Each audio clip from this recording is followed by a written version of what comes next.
नेताजी ने वो काम किया 90 के दशक में। कई डकैत, या फिर हम जिन्हें बागी कह सकते हैं, जो समाज में शोषण का शिकार हुए, जिनके साथ शोषण हुआ और जिनको पुलिस द्वारा, प्रशासन द्वारा और शासन द्वारा न्याय नहीं मिल पाया या न्याय उनको नहीं दिया गया, उनके लिए नेताजी ने उनके हक के लिए लड़ाई लड़ी।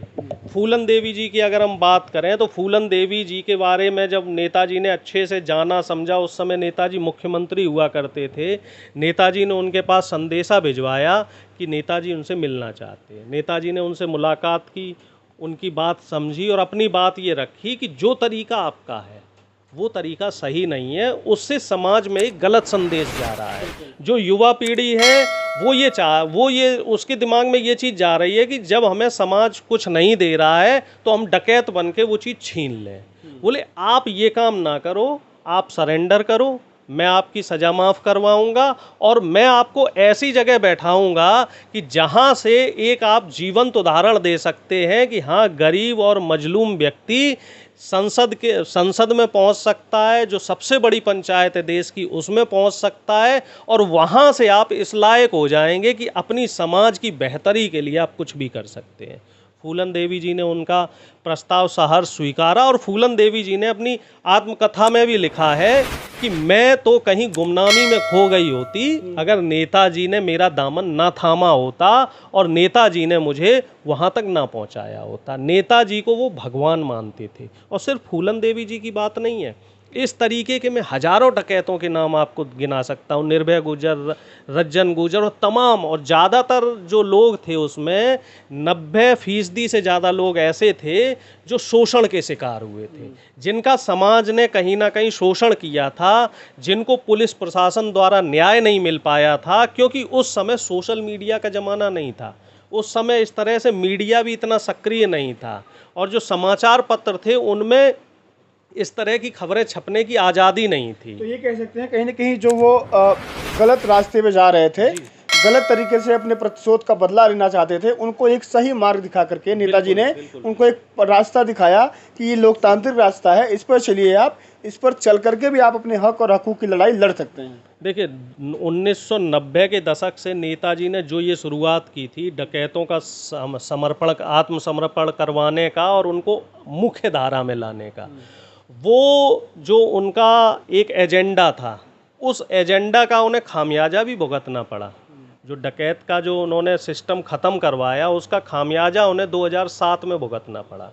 जब 2005 तक आते आते उस चंबल की बीहड़ में सारे डकैत ख़त्म हो गए, तो लोग ये कहते हैं कि नेताजी के चुनाव हारने की वजह यही रहे कि वो डकैत ख़त्म हो गए, समाज का शोषण नहीं हुआ, उस बेल्ट का जो लोग थे वो खुशहाल हो गए, तो वो नेताजी को भूल गए। उनको ये लगने लग गया, होता है ना एक नेगेटिव वो चलता है, जब तक आदमी के ऊपर अत्याचार होता है तब तक तो उसे वो व्यक्ति जो उनकी मदद करता है वो मसीहा लगता है, और जब उस व्यक्ति के साथ समस्या ख़त्म हो जाती है, अब जो युवा पीढ़ी है, मेरी कई युवाओं से बात होती है जो उसके आलू बेल्ट के लोग हैं, वो लोग ज़्यादातर क्या है, वो नेताजी का वो संघर्ष नहीं देखा है उन्होंने। जो 16 साल से लेके अभी 25-30 साल के व्यक्ति हैं, हालांकि ये चर्चा का विषय नहीं है, लेकिन फिर भी जब नेताजी की बात चली है तो ये बात होनी जरूरी है।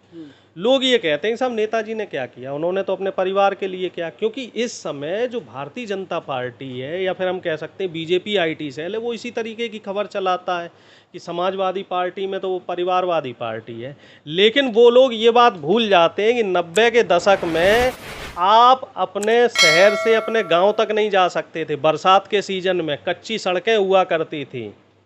ट्रैक्टर साधन तो छोड़ दो, आप पैदल जाना दूभर हो जाता था। नेताजी ने ये किया, हर गांव को हर सड़क से जोड़ा, पहली चीज़। दूसरी चीज़, किसानों के ऋण माफ़ किए। तीसरी, जगह जगह स्कूल कॉलेज खुलवाए, जो शिक्षा के मंदिर हैं। लोग सिर्फ बातें करते थे, लेकिन नेताजी ने हर शहर में, हर गांव में और हर ब्लॉक स्तर पर ये प्रयास किया कि स्कूल खुलवाए जाए, क्योंकि जब तक बच्चा शिक्षित नहीं होगा, जब तक बच्चा शिक्षा के महत्व को नहीं समझेगा, जो बाबा भीमराव अम्बेडकर जी ने, बाबा साहब ने जो कहा था कि शिक्षा शेरनी का वो दूध है जिसे जो पिएगा वो दहाड़ेगा, तो उस बात को अमली जामा अगर उत्तर प्रदेश में किसी ने पहनाया है तो वो माननीय नेताजी की देन है। जो दलित शोषित पिछड़ी जातियों के लोग सबसे ज़्यादा जो पुलिस फौज में आए हैं, पिछड़ी जातियों के लोग पुलिस में, फौज में, सरकारी नौकरियों में, तो वो भी कहीं ना कहीं नेताजी की देन है। क्योंकि जब मंडल आयोग की सिफारिशें लागू हुई तो उस समय उत्तर प्रदेश में समाजवादी पार्टी की सरकार थी, तो नेताजी ने तुरंत उसको लागू करवाया, पिछड़ी जाति को 27% आरक्षण दिलवाया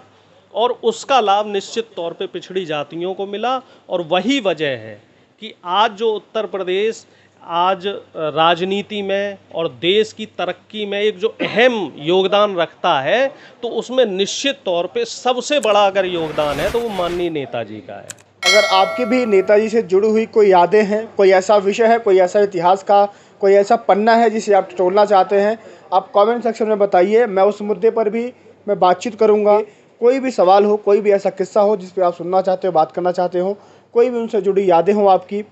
कमेंट सेक्शन में बताइएगा। फिर मुलाकात होगी किसी नेताजी के, मतलब इन्हीं नेताजी के किसी और राजनीतिक इतिहास के पन्नों को टटोला जाएगा। सभी को जय श्री कृष्ण।